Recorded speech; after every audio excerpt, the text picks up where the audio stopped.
All right, welcome back, Alpha Hunters. The markets are closed for the week of October, Friday the 13th. So hopefully you have a spooky weekend planned for you because we are also in Halloween month as well. So let's take a look what went on in the market this week. Last weekend, we had a little bit of global conflict kind of come out of nowhere. So obviously that wasn't really expected. So Monday we had a little bit of a gap down, and market kind of took it easy there to start the day. Kind of got bought up but rolled over, and as soon as it made a new daily low right there in the first half of the day, then it was like game busters there for the next basically 24 hours on the market. Nice rip here, ending on pretty close to the session highs there on Monday. Very nice move there on Monday. Nice bullish activity. Nice little gap up there on Tuesday. Nice run the first half of the day. And then for the most part, that was kind of it for the week. And then we had a nice little drop there middle part of the day, and then a little chop action there to finish out the day on Tuesday. Nice little gap up on Wednesday. Nice pull down. A nice rally to end out the day on Wednesday. Thursday, nice gap up. Nice pullback. Very choppy as we made it to the weekly high. So that was the official high for the week. And then that was about it. After that, we started to roll over on the market, and you can see we just kind of sold down there for about an hour and a half, and then last hour and a half or so had a nice little rally there on the market. So yeah, Thursday was kind of a big deal because I'm going to look at one thing real quick. Okay, so you can see how we made a new high there on Thursday, and right here in the afternoon, kind of midday time frame. Well, if you look at the Qs at that same time did not take out a new high. So this is like that switch I kind of often talk about. Once you see that switch happen where the Qs no longer lead the market, the SPY, typically that's the change of direction.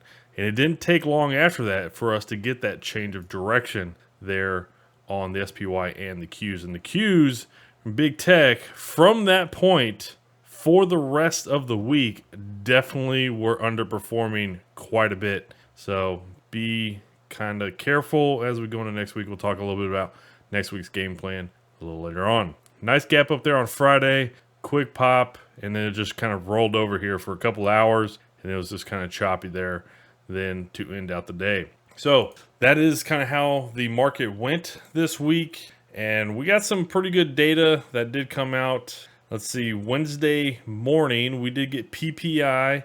They came in at 0.5%. The market was expecting 0.3%. We also got FOMC minutes Wednesday as well. That was during the day. Thursday morning, we got CPI, and CPI came in like PPI, a little bit higher than forecast. The forecast was expecting 3.6%, and inflation CPI actually came in at 3.7%, which was flat from where it was reported last month. So inflation sticking around just a little bit, being stubborn and not dropping, kind of like what a lot of people in the market were kind of hoping for. And they would like that to happen so that the Fed can cut rates. All right, take a look here at Federal Reserve balance sheet data. And you can see we had a nice uptick this week, and really was kind of shocked to see it climb up that much. And so it's just been here sideways for a while in the past several months. And this is all the while, the Fed's still been saying they want to shrink the balance sheet. And yet, well, we just basically undid almost 3 weeks of them shrinking the balance sheet. Almost undid all of that in 1 week. So it's just kind of interesting to see how that's kind of playing out. And I don't know what they're really wanting to do, but they're not doing what they're saying. So who knows? The VIX. Wow. The VIX on Friday was very interesting. Most of the week it kind of, was inverse what you would expect on the SPY or the SP 500. But the Friday action was very aggressive. You would have thought that we would have gapped down like 3-4% on Friday just from, or traded down even 3-4%, just from like the VIX action here on Friday. So I don't know if, I don't know if people were just out there buying a lot of puts. We'll take a look at that here in a second. But yeah, it just seemed like, I don't know. There's just a lot of things going on here with the VIX today. There was a lot more aggressive bullish action here on the VIX compared to what the bearish action would have indicated on the SPY. The dollar, okay, so the dollar dropped off first 3 days, and then Thursday with that CPI data that was back-to-back days with inflation data before the bell, where it came in a little higher than what a lot of people were expecting. And the DXY dollar index ripped. I mean, Thursday just absolutely ripped higher. What you didn't want to see really is on Friday to kind of come back down a little bit and kind of set it up to where it just steadily gives back everything on Thursday over the next week. But kind of held okay Friday. Nice little doji action holding above that 10 daily EMA. So it looks pretty good. I would imagine that was just a pullback. And this was a very important line I was kind of talking about on the live stream the middle part of this week, that this is a very important spot because it just got below this wick that we had back on Friday, September 29th, and it was kind of where we were pulling back into these top areas back from earlier in the year. So it's very important that, you know, if you want to see the DXY continue bullish, it was really important that it held this level. But what I will say, the DXY, if it gets under this level anytime soon, here probably over the next week or two, I would imagine the DXY is just going to be falling at that point in time, because it kind of sets up what looks like a little bit of a head and shoulders type action. So this next week's going to be pretty important for the dollar. Who knows, up or down?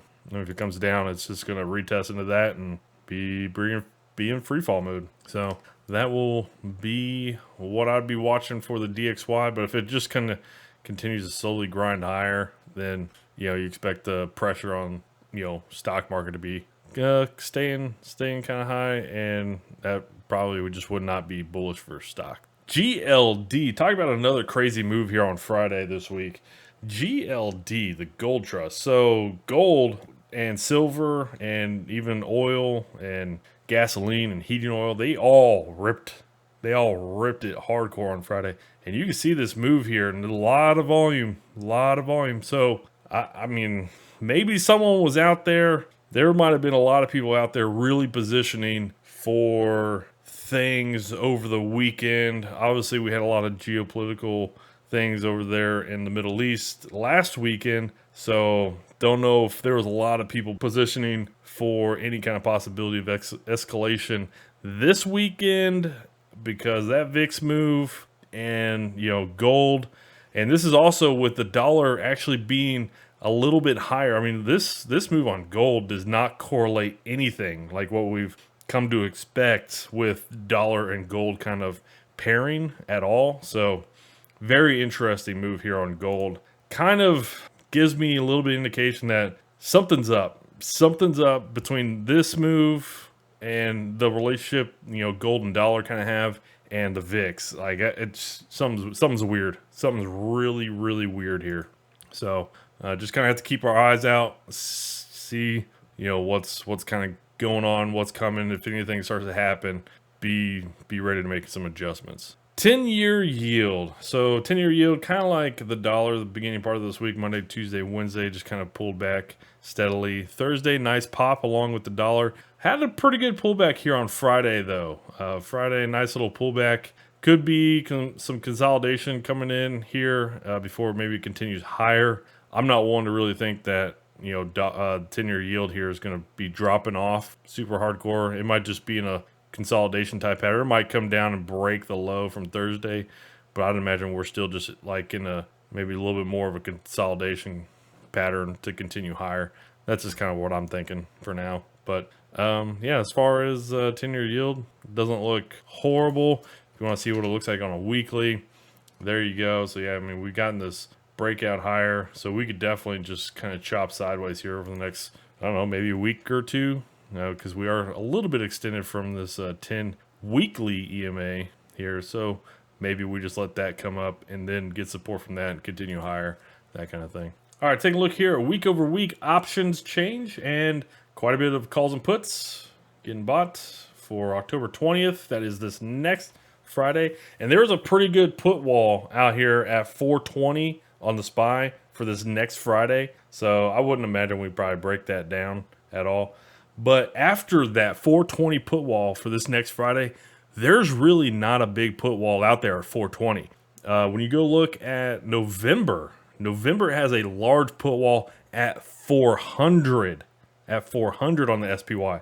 So very important to kind of know that after this Friday, after this next Friday, maybe we do see the market sell off and then chop around 400 to possibly end out the year over the next couple months. As November, December, not typically massively bearish months, but the beginning of the year, typically, that is when you also see bearish swings in the calendar year. Equal weight SP 500 ETF, the RSP, very much kind of tracked like the rest of the market. Monday, Tuesday, Wednesday, Thursday, a little bit more of a bearish day, but Friday was kind of interesting because Friday, the RSP actually was a little bit more bullish than, I know it actually had a bearish day, but it was more bullish than the S&P and especially the Qs, okay? So maybe we're seeing a little bit of, diversification, pull out of big tech, and maybe going and finding really good opportunities, because there are a lot of really good opportunities out there across the market. In my opinion, just not big tech. DIA, the Dow Jones Industrial Average ETF, and you can see same kind of deal here with the DIA. Not really massive pullbacks here on Thursday, Friday. Huge, crazy, wicked candle action here on Friday, just all over the place. But it wasn't crazy bearish. Like a DIA out of the 5 I track here of major averages, this one was actually positive on the day. So, yeah, I mean, there are some really good opportunities out there. And I would just look for the opportunities in ETFs that are not super exposed to big tech. The IWM Russell 2000 ETF. So this one and the RSP have been very much tracking very closely, moving together on kind of this bearish move. You can see they're tracking very closely. What was interesting though was Thursday, Friday. Thursday, Friday, IWM broke down a lot harder than the RSP did. The RSP did not sell off as hard as the IWM. So it seems like we are seeing a little bit more of a move out of maybe big tech and diversification into a lot of the other big companies out there in the S&P 500 that, just diversifying away from, I think, just overpriced exposure, in my opinion. But IWM got wrecked. I mean, we're back down to the lows that we were seeing early this week to start the week, actually even down to the lows of last week. So IWM here kind of had a bad week there, and it was all chalked up to Thursday and Friday. But this is still not the spot where you want to be bearish, on the IWM. I know that Thursday, Friday still looks pretty brutal, but I don't know. There's just not much downside to me, in my opinion. Like maybe your downside is like 163 or whatever, down to some of these lows that we had last year. To me, that's just not enough of a room, and it would be choppy to get there. So I don't really like that. I would like more of a clean shot. You break through a level, kind of like this one, where you break through a level and you're moving to a support level, kind of like that. I would like something more like that. And I don't really like being bearish here on the IWM. I think it's probably just more of an opportunity to be bullish or buying some longer term positions for probably the next 10 points lower, down to about 160. So that's just kind of my opinion here on the IWM, but yeah, not exactly the best spot to be bearish. The Qs, the triple Qs, well, not really been super bearish all that much, especially compared to the rip it had in the first half of the year. But a lot of people were talking about this downtrending line, and yeah, that kind of came right into that Thursday. And then once it kind of messed around with that for a couple hours, that was when we saw the Qs really take a dump there. And that went all the way into Friday. So the Qs were the only one here out of the 5 that was down over 1%. So I don't know, man. That's kind of interesting.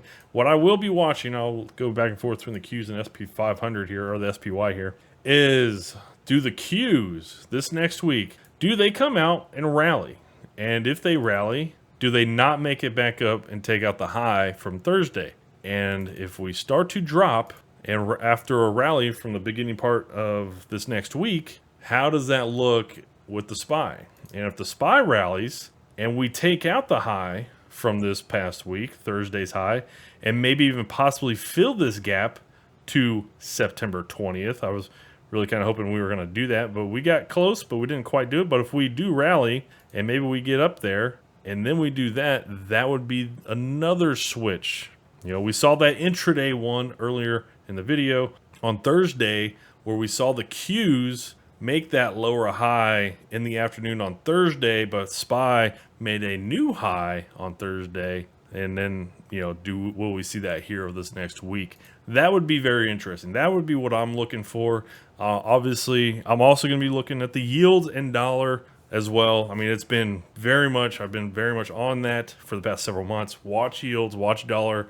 They are putting a lot of pressure on equities. And while they've been going higher, we have not seen any really much bullish action on equities. So if they continue to go higher, like, people are going to start to take it a lot more seriously, and equities, especially those that are super bloated, might get hit pretty good. And I think there's a lot of bloating there in the big tech area. So that's just kind of what I'm thinking and what I'll be thinking for the next week. Now remember, talking about that week over week options change, remember 4,200 or 420 here on the SPY, they're about in the same area, but there's a big wall here of puts. So I don't expect us probably this next Friday, what is it going to be, the Friday, October 20th. I don't expect us to probably get under that or too far under that. Maybe if we do, we do. I wouldn't really bank on it all that much, because that'd be a pretty good move. But what I will say after that, so if we do rally and then we pull down by Friday and we get down to like sub 423 or 421 or something like that, that would set up then for the end of October to be kind of bearish. Now, the other thing I would say is the next couple of monthly expirations, like November and December, and even the end of December, like I think it was December 29th, the last trading day of the year, all those expirations have pretty strong put walls around 400. Okay, so 400, there's some pretty strong put walls. So if we do sell down, get down to lower 420s this next week, then watch out. Maybe the end of October, beginning of November, maybe we see some bearishness come in and get us down. Probably go break the 400 level, and then we start to bounce, get back over 400, and just kind of bounce around 400 there for the next month and a half, 2 months. And that's the way I would imagine we probably end out the year. I don't think we really break 400, and then we get to the next year. We'll address that when we get there. But this is what I'll be watching for. I'll be watching for the switch. If the SPY goes and makes a new high on a weekly time frame, and if the Qs don't, and then we see some selling come in, that would be a big deal. That would be a big deal. So, and I'm also going to be curious to see how the RSP looks, because the RSP was starting to look good, and if money starts to flow out of tech into other sectors of the S&P 500, that'd be very, very interesting. So hopefully there's nothing crazy that goes on over the weekend, because that gold move, that VIX move, those were very concerning there on Friday. I'm like, those are like some major move is happening, but we weren't seeing a major move happen on the market. So I don't know. Maybe someone knows something. I don't, which is not unheard of, right? But it's the market. So be curious to see what the market looks like coming out of this next weekend and how it looks next week. So Alpha Funders, have a great weekend. Take care. Enjoy your football or whatever festivities you have, because fall is here and it is lovely outside. Enjoy that eclipse as well. Alrighty. Take care, Alpha Funders.